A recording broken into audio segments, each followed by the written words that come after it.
right now we're still around the text with Title 5, and we have done the steady state response calculation. So here for the homework we're going to do Monday. That's just about the steady state. And right after our class on Wednesday, I right away to send you the junk, the my junk MATLAB code. So hopefully that can be served as your template or platform. So I think in this way, for the problem, for the homework problem, you need to do is to derive the transfer functions for the two systems. And then in that code, you simply modify the appropriate numerator, denominator, so which means you redefine the systems in the MATLAB code, and then you hit, and then basically MATLAB code will give you the result. So here basically for these questions, you simply is to derive the correct transfer functions, and then using that code, that will give you the very pretty pictures, and then that'll be easier for us to do the grading, because in this way we have a uniform templates. Okay. And they won't take you too much time, and maybe 1 hour you should be able to finish everything, because the calculation shouldn't be that hard. And now we will begin to do the transient response and calculation. So here is the outline. These lecture slides are available on Blackboard, and Blackboard in Chapter 5 we have 3 lecture files. This is the last one. Okay, this is called the C. I think it's starting with C5 some title. Okay, and in total 37 pages. I just look at this morning. So here again, we want to go from the simple models. So here in the remaining transient response, we only have to study 2 systems, first order and second order. That's it. For any higher order systems, and then we have discussion. We're going to see how can we approximate any higher order systems down to the lower order systems. So in this way, we learn the first order and second order systems should be sufficient for most of the work.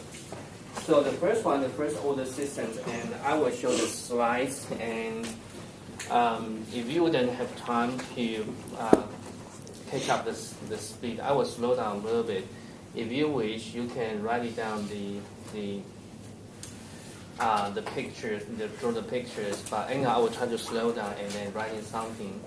So here, this is the features of the first order system. Basically, is like this. Okay, so if you convert any block diagram and whatever that is open loop or whatever that is closed loop. So basically, this is to denote the transfer function between the output and command input. So as long as that transfer function is like this, and we call the first order. And why we call the first order? Because you can see from this case, we can see CS equal to TS plus 1 times R. Or in this way, we can see R equal to TCS plus C. So here we take the inverse plus transform. Basically, this way will be equal to TC dot plus C equal to RT. Okay. So here, in terms of the time domain, that is the first order differential equations. And this is the description in the S domain. Okay, so due to these reasons, we say this is the first order system. So basically, the first order system, either you can look at from the time domain by the orders of the differentiations, or you simply can look at the highest degree in S. So here is degree 1. So here basically is the first order systems. Okay. So for the first order systems like this, and it can be many kinds. And this is the template I'm going to use for the remaining calculations. But there's so many variations. For example, S plus say 8. This can be the first order. So the difference between here and there, you need to convert the units. If you like to plug all the your calculation into those kind of equations, then you need to convert into this kind of the template. And the any other order, the first order system could be like this. Say two, let me make one. So AS plus B. Okay, this could be another template, so you can convert to that one. If the coefficient is, say, for example, another system, say, if this is 2 and TS plus 3. Okay, so for this kind of the first order systems, and really doesn't match to this. So in that case, you need to do the calculation for whatever the unit response, unit impulse response, or whatever per this kind of these things. Okay, so now we simply take up these templates and then go to calculate the unit impulse, unit step, and unit ramp. Basically, that's the three basic inputs we're going to calculate. Okay, so this first one, again, we talk about the same, the first order systems. So the first one we talk about, if R is the unit impulse, then that means R of S equal to 1. Okay, so here we simply calculate is CS equal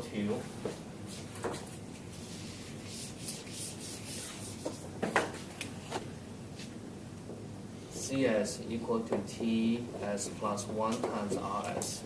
And right now RS equal to 1.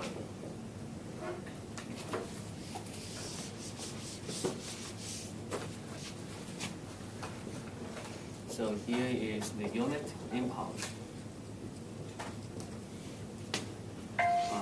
RT. So here the RS equal to 1. So this one will be equal to TS plus 1. Okay. So therefore, we take the time domain. So we take the inverse and everything. So basically that is the inverse of this one. So from here you can see this calculation should be very straightforward. Okay, then we do the calculation. This one can be equal to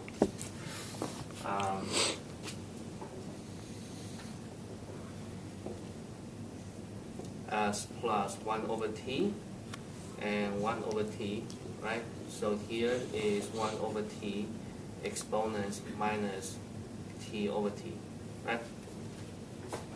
Okay. So this is the unit impulse, and just like this. So if we draw the curve, then basically the curve is in exponential decay, and just like this. And more quantitative description is this. If we put into the unit, for example, in terms of the T here, okay, T, 2T, 3T, etc., then we have the more quantitative description. And when time equal to 0, start as 1 over T per our calculations. So from here you can see, for example, for this response, and I don't know the value of T is, but anyhow, the unit impulse is this. If we want to draw the response.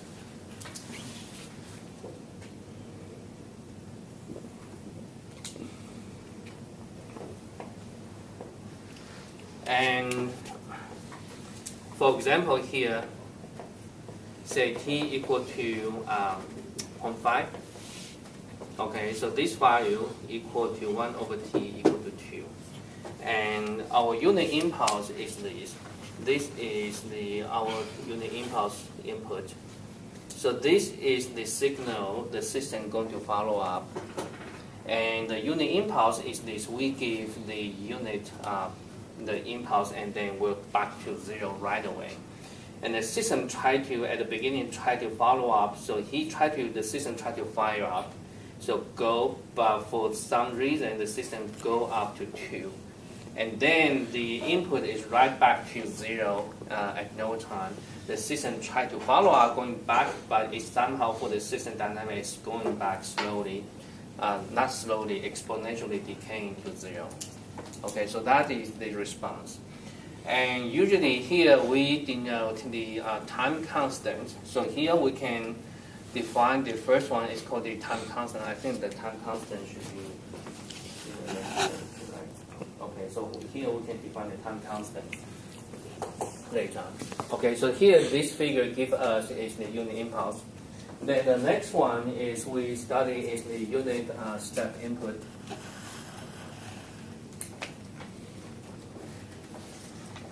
So that means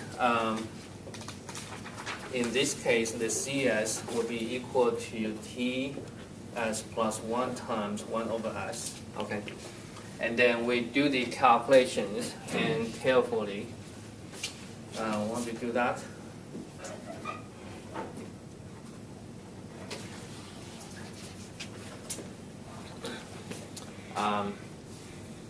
Okay, I do one more time, and so this will be S plus A and TS 1 plus B. Okay, so here we can solve for A and B, and say, for example, here if we do the scratch and say 1 will be equal to A TS plus 1 plus BS.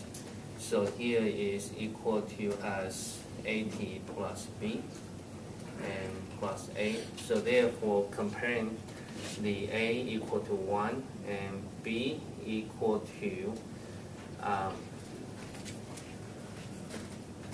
AT plus B equal to 0. So here B equal to minus AT equal to minus T. So from here we can plug in here A equal to 1 and this is minus T. Okay. So therefore the Laplace transform, and this one will be E minus T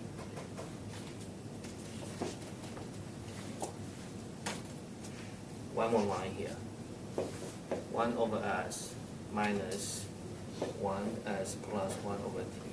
Okay, so therefore the C over T is 1 minus exponential this one.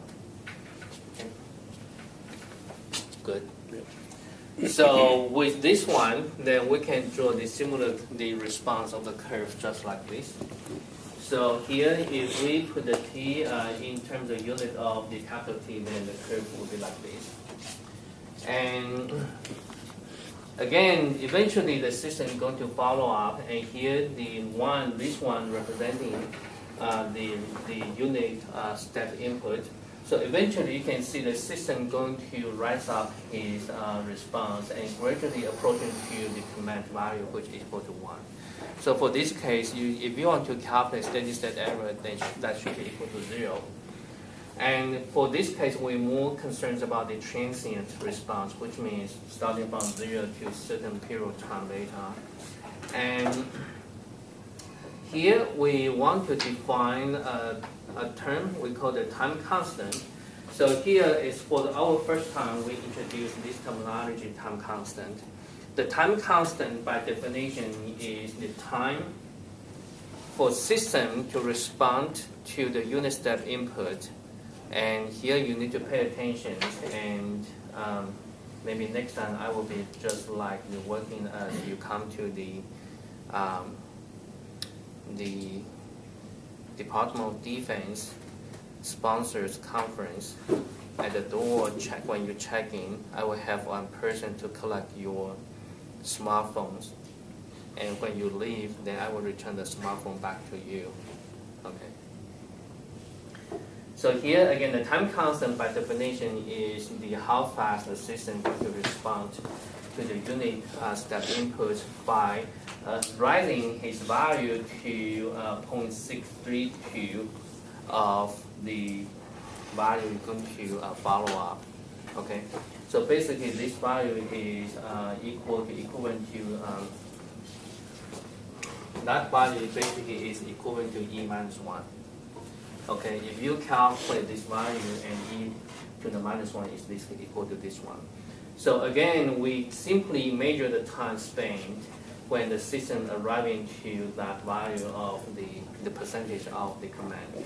So here we define the T is the time constant. And in this way, we can compare how fast or how slow a system is to another. And we simply tell, okay, the time constant of the system is, for example, 0.5 seconds. And the time constant of the other system is 0.1 second, so which means the latter is faster than the previous one. Okay, the quicker you arrive to this value, then the system responds quicker. So from here, and you can simply know the why we put into this template. Basically, in this template, T right away indicating is the time constant of this first order system. Okay. Most of the time, the time constant the time constant is used to refer to the first order system most of the time. And for the second order system, we have more indices to indicate the response of the system. Okay.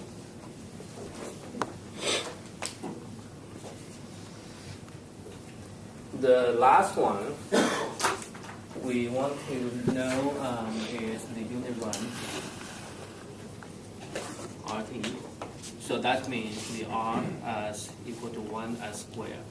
Before we do the calculation, you should know the first order system is the degree 0 system, and this is the the first order system is type 0 system.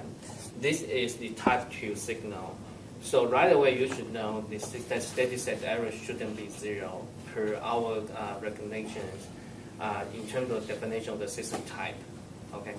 So at this moment, if you are confused about what the system type is, about the system type or about the signal type, then you have to refer to the lecture notes. And so for whatever I'm saying, those are important, and I repeat it, that could be, for God's sake, I don't want to treat you as the high school students, but I kind of mentioned to you, for any terms I repeated, that would be the potential the topics on the test. I don't want to do that way because here we are higher education, so that means everyone should be learned in your way. And for but I know many of you are very good, and then you kind of but also you good in creativity in anything, but also you try very hard to maintain the high scores. So I know, right?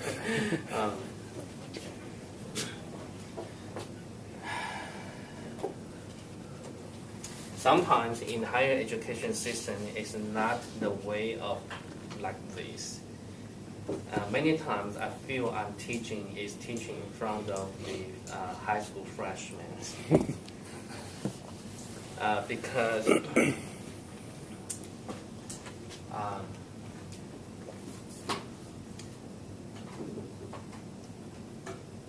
the higher education should be more in teaching the essence or lessons or experience.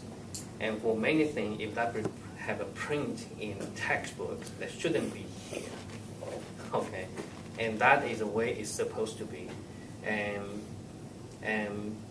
But right now, I feel the majority of the education right now, they kind of tailored into just give you the information, dump you as much as possible, and then we test upon your absorbance of knowledge by giving the test, right? Given the test, but here it seldomly give you any lessons or about anything about how you train your thinking, right? So anyhow, we're back to here, and the most important thing is grade. Literally. Literally. Okay. So here again, from here we continue the CS will be equal to CS and times 1 over S squared.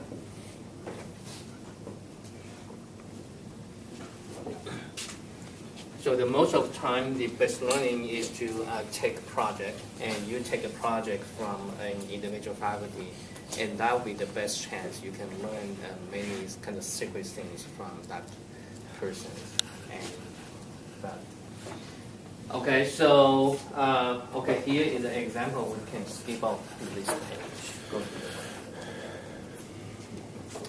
So for ramp one, if we have this one, then let me skip off the detailed calculation. I think you should be able to calculate this one. So this is a time response. Okay, so here the parameter of the t appear to here and here. If without the two terms, if we only have the first term t, then that exactly is our signal. That is our command signal. The unit ramp basically describes it by this. However, you can see the system response combined with two terms here.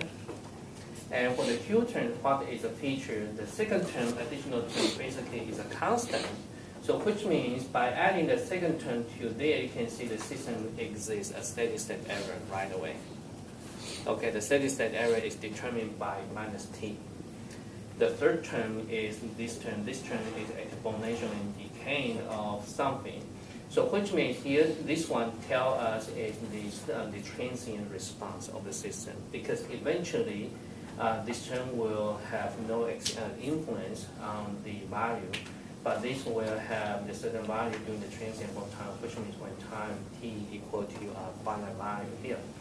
So without drawing the things right away, we should be able to tell the features of the dynamics, and then the drawing put into plots, and that will give us the kind of verification of our observation. Okay, so eventually the steady state error, the value equal to t, and the system is fall behind. Okay, from here, the system eventually is this one. For example, if t equal to this one, the system is always fall behind by a constant.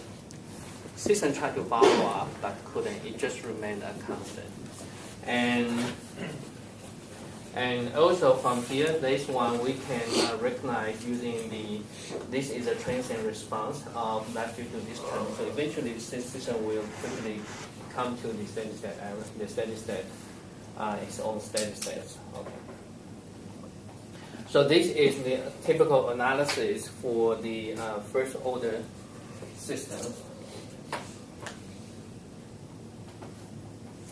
Okay, so here has the few questions, and okay, so basically here I show you more quantitative calculations. So for example, how do we calculate steady state error?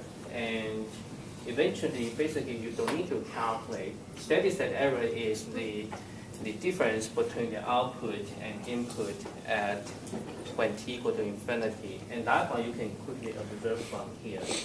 When t goes to infinity, this term is gone. The value of the output is this one. And taking this one to subtract from t, if that is the command input, then right away you should know that is minus t. But if you like to put into calculation of the traditional formulas just like this, you can do it. So here is t, and somehow here by definition, depends on the definition. Sometimes in certain textbook, it defines the error as the r minus c, and some authors like to define the error as c minus r. Depends on the definitions. Okay, depends on definitions. But how about that? Here we just follow our textbook. I think the textbook using this definition here.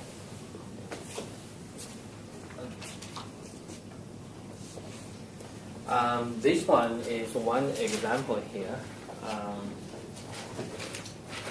This one is a second order system, so that should be go to the next one.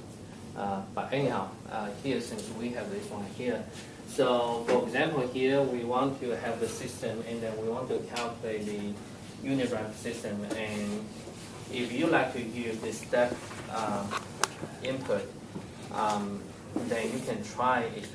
You simply convert the system into this format, and this equivalent is the step input of this revised system. Then you can define that this.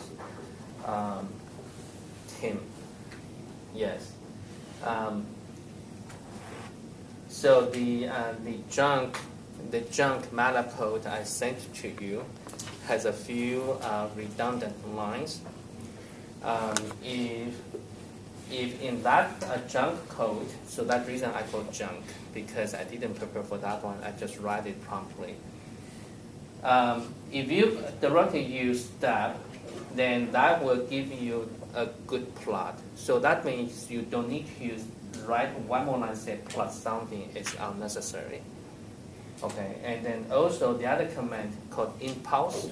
Impulse also will give you directly produce the plots right away. And how to use them, you look up the type in the help, right? But Tim pointed out that one to me right away. Appreciate for Tim, and you can ask him how to do it. He's an expert now. Okay, but here provide to you, and yeah. Okay.